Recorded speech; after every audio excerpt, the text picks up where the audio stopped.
বিসমিল্লাহির রহমানির রহিম।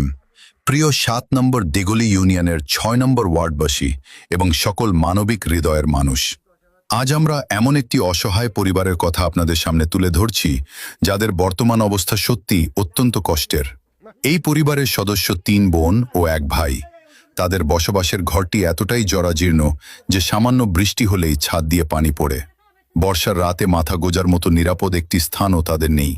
ভাঙাচোরা টিনের ঘরে আতঙ্ক আর অনিশ্চয়তার মধ্যেই তাদের প্রতিটি দিন কাটছে।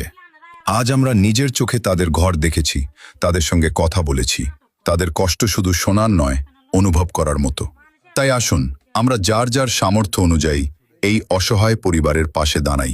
আপনার সামান্য সহযোগিতাও হতে পারে তাদের জন্য নিরাপদ একটি আশ্রয়ের আশা, একটি নতুন জীবনের শুরু। মানবতা এখনো বেঁচে আছে, সেটি আমরা সবাই মিলে প্রমাণ করি।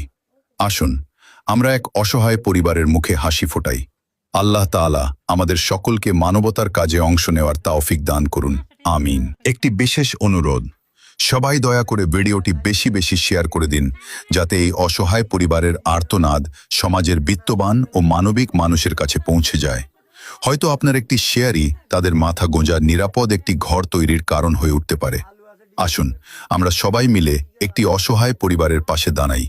আল্লাহ তাআলা আপনাদের উত্তম প্রতিদান দান করুন, আমিন।